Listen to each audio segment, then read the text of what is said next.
উত্তর দিনাজপুর এবং দক্ষিণ দিনাজপুর রেলের উন্নয়নে আরও এক ধাপ এগোল। এদিন বালুরঘাট সাংসদ তথা কেন্দ্রীয় প্রতিমন্ত্রী সুকান্ত মজুমদার জানান, গাজল ইটাহার এবং বুনিয়াদপুর ইটাহার এই দুটি রেল প্রকল্প সংযোগের কাজ শুরু করার নির্দেশ দিয়েছে রেল মন্ত্রক। তিনি জানান, এই দুটি রেল প্রকল্প দ্রুত বাস্তবায়নে অনুরোধ জানিয়েছিলাম রেলমন্ত্রী অশ্বিনী বৈষ্ণবকে। কেন্দ্রীয় মন্ত্রী জানিয়েছেন, এই দুটি প্রকল্পের কাজ শুরুর নির্দেশ দেওয়া হয়েছে। চলুন দেখে নেব সেই ছবি। আপনারা দেখছেন নিউজ নদিয়া এক্সপ্রেস। চ্যানেলটিকে সাবস্ক্রাইব, লাইক, শেয়ার এবং ফেসবুক পেজটি ফলো করুন।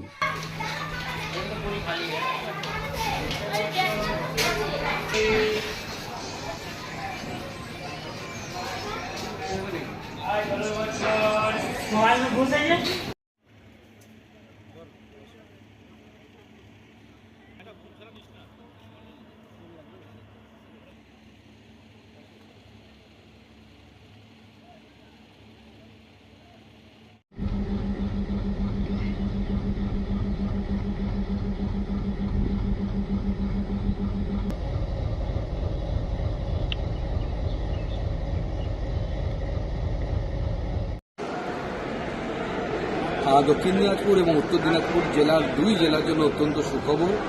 বহু প্রতীক্ষিত আমাদের যে দুটি রেল প্রকল্প, ইটাহার থেকে গুঞ্জরিয়া হয়ে গাজল পর্যন্ত যে রেল সংযোগ এবং তার সাথে বুনিয়াদপুর এবং কালিয়াগঞ্জের মধ্যে যে রেল সংযোগ, তার জন্য আমি এবং আমার সাথে রায়গঞ্জের যিনি সাংসদ শ্রী কার্তিক পাল দুজনেই মাননীয় রেলমন্ত্রীর সাথে দেখা করে আমরা তাকে লিখেছিলাম। মাননীয় রেলমন্ত্রী আমাদের দুজনকেই এই বিষয়ে চিঠি দিয়ে অবগত করেছেন, যে বিশেষ করে আমাকে অবগত করেছেন যে দক্ষিণ দিনাজপুর এবং ইটাহার অর্থাৎ গুঞ্জরিয়া ইটাহার রেল লাইন এবং তার সাথে গাজল এবং তার সাথে কালিয়াগঞ্জ বুনিয়াদপুর এই রেল লাইনের কাজ প্রারম্ভ বা শুরু করার জন্য আদেশ রেল মন্ত্রকের তরফ থেকে দিয়ে দেওয়া হয়েছে। এই জন্য মাননীয় রেলমন্ত্রী শ্রী অশ্বিনী বৈষ্ণব মহাশয়কে এবং মাননীয় প্রধানমন্ত্রী নরেন্দ্র মোদীকে অনেক অনেক ধন্যবাদ জানাই। বহু বছরের প্রতীক্ষার পর এই দুটি রেল প্রকল্প বাস্তবায়িত হওয়ার আলো দেখতে পাচ্ছে শুধুমাত্র মাননীয় প্রধানমন্ত্রী নরেন্দ্র মোদীর জন্য এবং মাননীয় রেলমন্ত্রী অশ্বিনী বৈষ্ণবের জন্য। সেই জন্য তাদের দুজনকে অনেক অনেক ধন্যবাদ।